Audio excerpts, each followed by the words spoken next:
Topic today, chronic. Do you ever watch a YouTube video or maybe one of my videos and all of a sudden you pause it and rewind because you're like, what was that? That was interesting.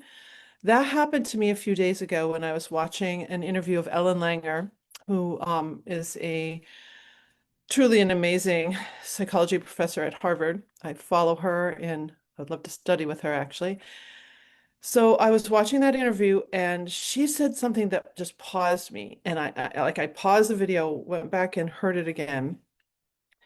And she said that when the word chronic is used, when a medical professional uses the word chronic, what they're saying is we can't solve this for you. And I was like, I paused, I rewound it, and I'm like, oh my goodness. Okay, so I wanted to bring up this word chronic and think about it for a moment. So chronic means through time, and essentially it means that if you have symptoms presenting and they're always present, that would inform you that you have something that's chronic. But what's been twisted a little bit is the idea that if you're told you have a chronic disease by a medical professional, that means you'll always have it. That's like the thing that goes into our heads. It's like, oh, we're always going to have it because they don't have a solution. They don't have a solution to this. Maybe some ways to minimize symptoms, some certain drugs that can be used, some inhalers if it's certain conditions. Um, but basically it's not solvable. So Professor Langer, she really dug into, what's really possible. They did an interesting study where they were meeting with people who had chronic disease. And these were the questions that they asked at each meeting. One was, how are the symptoms now? So what symptoms are presenting and how are the symptoms now in this moment?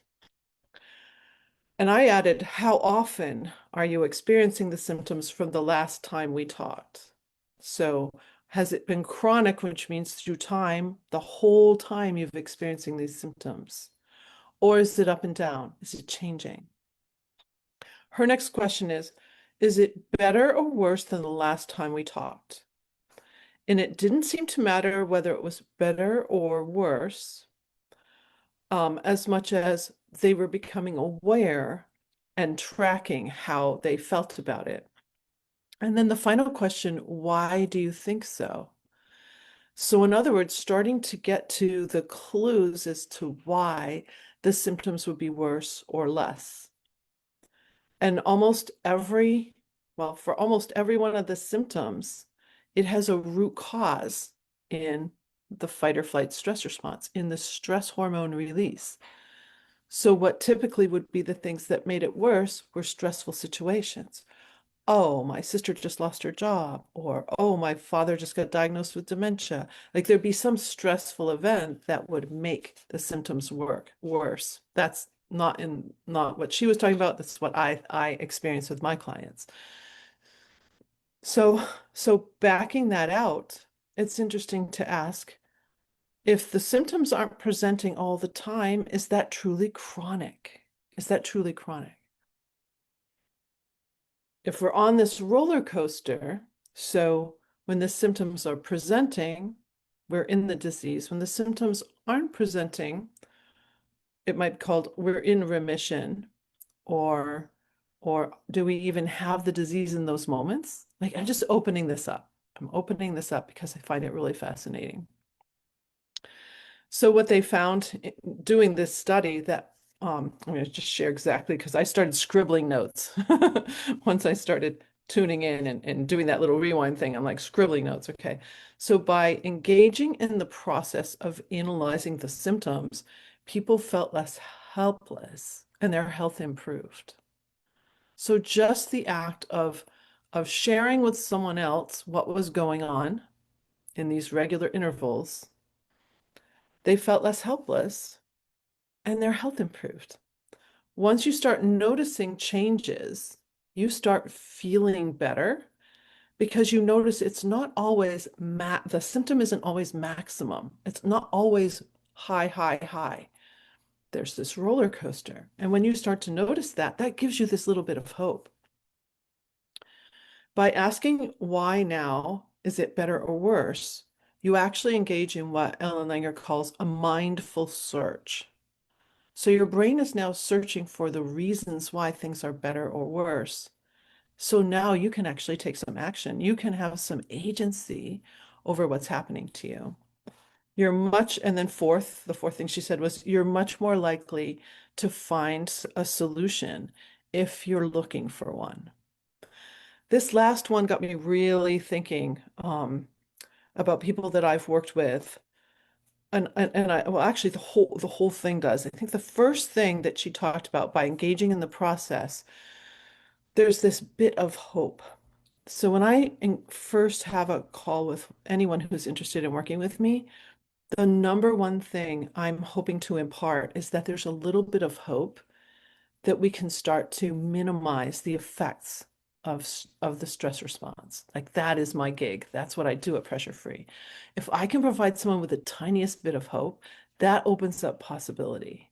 That opens up the possibility that, I mean, I can't make any promises because you have to do the work, or my potential client has to take notice and start interrupting the stress response. That's all they have to do. They don't have to do any homework. They can take my workbook that I give them every chapter once, as every session they get a chapter. They can do it, but the most important thing is really starting to notice. And as Dr. Langer pointed out here, once you start noticing and start tracking, you see that you don't have the symptoms all the time.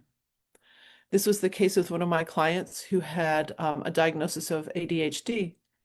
And I asked them, do you always feel this way? Do you, chronic through time, we always have it. Do you always feel this way? No. The answer was no. Okay, so when are you not and when are you? Oh, right before a big test at school. Definitely. So as we started to debunk what was causing the release of these stress hormones, that started to minimize the symptoms. If you start even minimizing symptoms just a little bit, that gives you some hope. So I believe that the words we use are extremely important.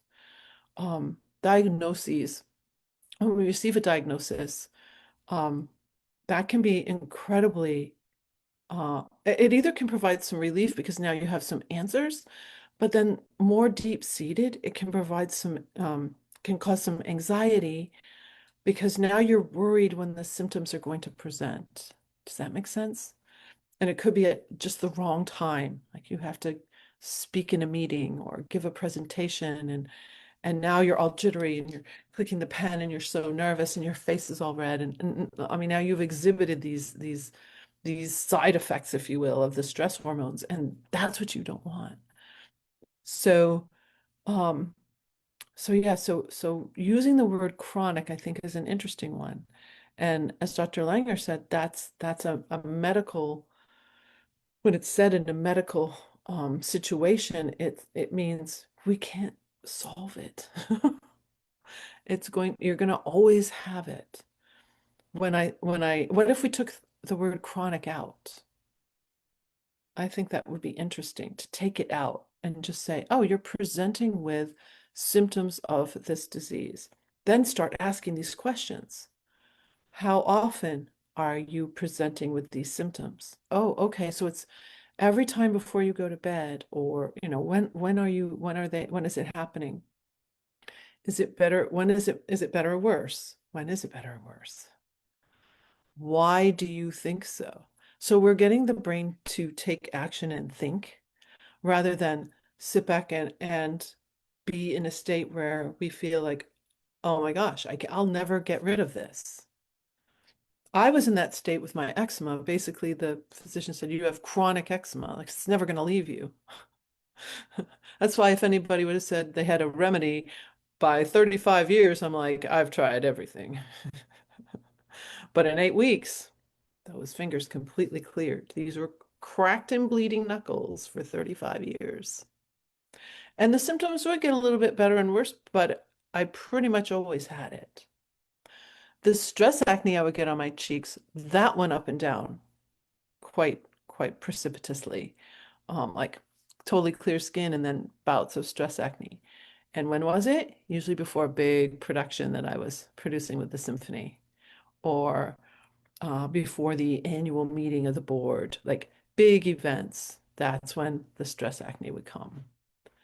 So when you start to track it and actually have another person that you get to communicate with and talk about what these symptoms really are, and how they're presenting, going through these questions, I don't know, I just think it could be so relieving to people to have some relief from their chronic disease or chronic condition. Just a little bit of relief just opens up possibility. Let's see if there's anything else. Yeah, those are the notes that I took from that talk. Just really got me jazzed, to be honest, because oftentimes people come to me because they want to perform better at work, make more money, get a promotion, be better on stage, be better in their sport, be a better leader. And then when we open up the hood, there's some chronic things going on. There's some, you know, heart issues, gut issues, things that are not operating as smoothly and beautifully as they could. So by really taking a look at what are those symptoms, and now I'm just going to create a whole protocol in my coaching for based on these questions for anyone who's presenting with something that they really want to have shift or change or lessen. I think lessen is a really beautiful word, that if we can lower these symptoms, then again, we get a little bit of hope and a little bit of healing can start. Because if it is through time, oh, let's go here. So you will say, oh, you have a chronic stress issue. That's very common for people who come to work with me, or chronic anxiety, general anxiety disorder, order. You're constantly in a state. Um, so again, going through time. Now let's pause and ask, am I always in that state? Probably not. Probably not. So let's take a look at when you aren't. Again, look at the roller coaster. It's like, oh yeah, it's really high right now, but then, oh, I'm just hanging out with my friends and I'm fine. No issues, right? Nothing's wrong. And then all of a sudden, oh, I have a big meeting to prepare for, and then some of those symptoms present. My gut feels weird. So most of the symptoms of any disease have a direct link to the side effects of what the stress hormones do to us. They shut down our digestive system. They mess with our heart. They mess with our thyroid. They mess with our skin being our largest organ. Anyway, I'm just really, to be honest, I'm very jazzed about this idea and how I can help my clients even more, um, who do have some issues that have been labeled chronic. I could put it that way. Some conditions, some diseases that are labeled chronic, to see, okay, can we start to open up that conversation? What I love about Dr. Langer is she makes suppositions. She always asks a question, if you make a supposition, is it really true? Like, what is the truth in it? Um, and and then you can ask another question like, this is a harsh question, but I know a lot of psychologists ask it. I've had clients who said, yeah, people have asked them these questions. I occasionally will, but I'll do it in a super pressure-free way. And that's, what do you get out of being in a certain condition? There's little things that we get in. Some people can be so comfortable in the miserableness of it all. And if we're released, does that mean we have to take on more responsibility? It's kind of interesting to ask the deep questions about that. Um, so that's what I have for you today. I think it's an interesting topic. I'm going to be definitely doing some more research on the idea of chronic. When I have someone come to me with a chronic issue, I just dig in and start looking, okay, let's take the catecholamines. How do those affect these particular symptoms of this disease? I just geek out on that. I wish you a great pressure-free day. If you have something that is chronic, um, I'd love to have a conversation if you are open to it, because I'd love to learn what your symptoms are, what's happening to you, and see if pressure-free has a role in helping with that. So I wish you a fabulous pressure-free day. Bye.